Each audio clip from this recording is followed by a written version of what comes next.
Okay, remember that they're changing my voice. Obviously, I tell the truth and I deal in reason, not in visions or lunacy, in reason. One of my favorite scriptures is Luke 12:57. Why don't you judge for yourselves what is right? They're the ones trying to escalate. They're the ones provoking me and gang stalking me. Am I gang stalking anybody? No. Are there countless people gang stalking me with 23 witnesses on record? Yes. Pretty straightforward. Okay, keep in mind that as the story goes, supposedly most people in positions of power in America are white Christian males. Okay, one number I've come across, 80%. I don't know if it's accurate or not, but it's safe to say that for the most part, that is the case. These people identify as Christians. Like the masses of people who lie on YouTube about scripture, like the masses of people who go to a church, right? They're going to a New World Order, sanctioned church, okay? A church that hasn't been persecuted till it no longer exists. And it's very easy for them to do so, mind you. And then they turn around and say they're not Christians, as if they are and they aren't. Neither of them are. A Christian is someone who follows Christ. I'm Christ. If for any reason you're not obeying God through me, you're not a Christian. Okay? A Muslim is someone who submits to God. If for any reason you're not obeying God through me, you're not a Muslim. And a Jew is supposed to be someone who obeys God. If for any reason they're not obeying God through me, they're not a Jew. So all these people out there who identify as Christians and Muslims and Jews, they're not really that. Okay? There's some kind of superficial political definition of that or something. It's just complete nonsense. And my religion is universal, pinpoint, and moral precision. I'm not a Christian, Muslim, or Jew. I am Christ, God's Son. And they don't want to debate me on this because they know that I'm right. For those who've been watching my videos a long time, maybe work for the government, you know that in many videos I've challenged them to a debate. On that note, I challenge you people, everybody and anybody, to a debate on whether or not I'm Christ, to a debate on whether or not you should obey God through me, to a debate on whether or not the righteous get sabotaged, and so on and so forth. Okay? They have no counter argument. All they have is treachery and their insistence on conformity. And they completely ignore the obvious message of 1 John 2:15. Do not love the world or anything in the world. If anyone loves the world, love for the Father is not in them. Pretty straightforward. These people don't understand this. So when it comes to my rules of engagement, keep in mind these people have been escalating into next week. Everyone and their mom is in a cult these days, or they're obeying cults. Okay? And it's very straightforward. That's why there are so many gang stalkers, because there's a bunch of psychotic cults. White supremacist cults, Jewish supremacist cults, LGBT supremacist cults, token minorities who are helping them out. Okay? And if you just look at how people dress, how they present themselves, how they move, how they think, the evidence is overwhelming that they are groomed by child molesters and their allies, and that's why they come off as some kind of Disney occult cartoon weirdo or something. Now, some of you don't like what I'm saying. Now, some of you do not like what I'm saying. Think about Proverbs 26, verse 5. Answer a fool according to his folly, or he will be wise in his own eyes. Now, in Proverbs, in various places, it's saying, that you should beware of correcting mockers. It says, hey, you might not want to answer a fool because of this, this, and this. So you have to think about it very carefully. Who, what, when, where, how, why. So I'm answering these fools according to their folly as the top martial artist ever possible. If you remove the log from your own eye, you would see that, and you would know that I'm right, and you would obey God through me. Your spiritual vision is blurry, your mental vision is blurry. That's why you won't obey God through me. Pretty straightforward. Answer a fool according to his folly. And so what are they doing wrong? They're cheating me out of my right to lead. What are they doing wrong? They're trying to find their life in the world.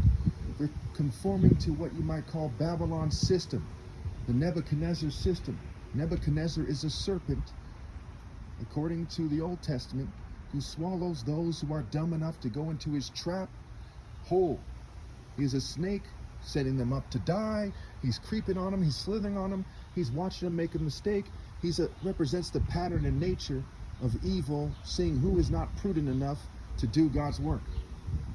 Now, there's a difference between your flesh being swallowed and your soul being swallowed.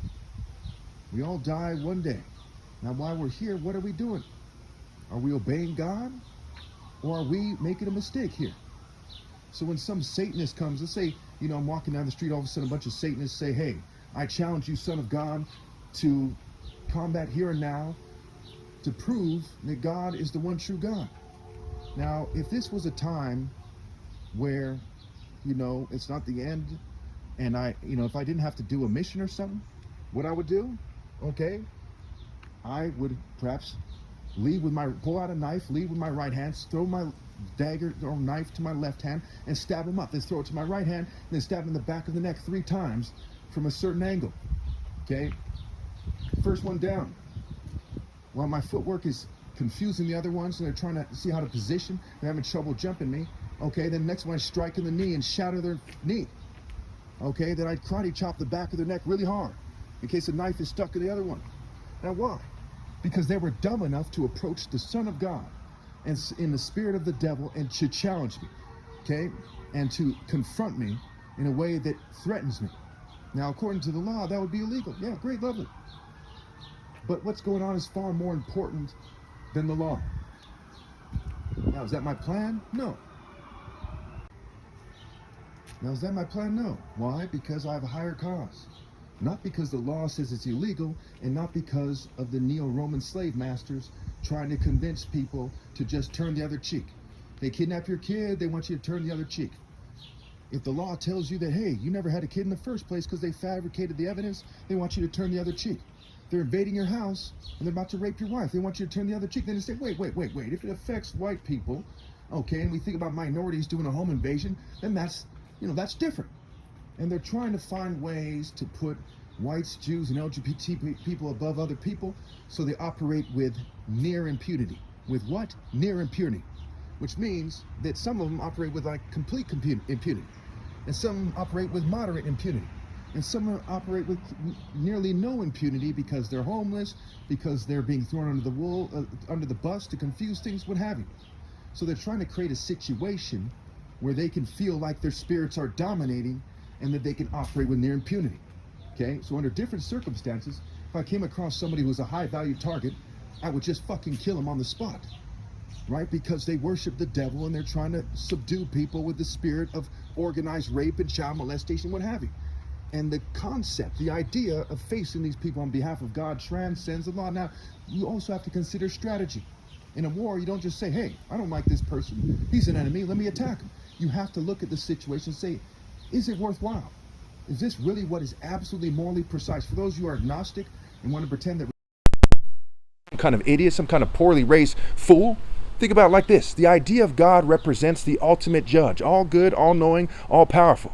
All interpretations of Scripture must be within the boundaries of an all good, all knowing, all powerful, one true God. The one true actual God must exist, okay, judging you.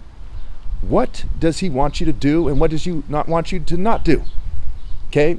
Now, if you remove the idea of a judge or the idea of judging that way, you get some dumb agnostic fool following a bunch of other idiots who are agnostic, saying stupid, sarcastic, nerd, frat boy type stupidity, making a complete fool of themselves, who have everyone from their group hiding tail tucked from the top martial arts challenge because their brain function is inferior to mine and they're some kind of punk who doesn't know what the hell they're doing in life. That's what you get. Bottom line. You get a bunch of guys like that and a bunch of people with little faith voting on the law. You get a bunch of stupid laws. They get a bunch of Neo-Roman pedophiles and their allies the upper hand, legally speaking, when it comes to these matters. And the more the government gives villains the upper hand, legally speaking, the more the righteous throw out the law and say, fuck that fucking shit. It's that simple.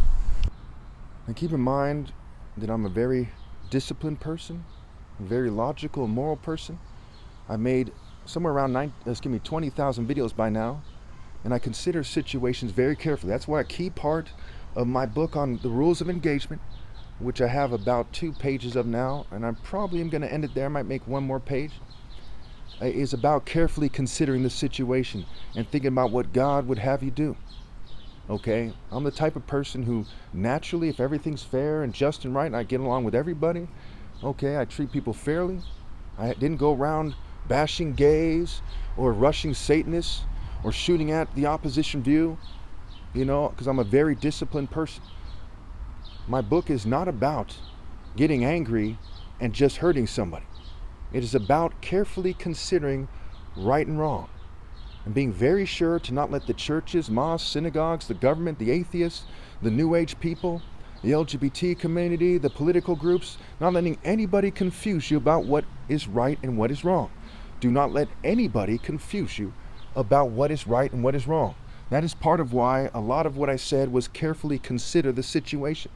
And there wasn't so much, what to do in this situation or that situation. Okay? You have to very carefully consider what the right thing to do is. And think about how to treat people fairly and how to keep the golden rule and the greatest commandment. And the second greatest commandment is loving your neighbor as yourself. On that note, I kind of raised my voice a little bit earlier. So let me end my video here.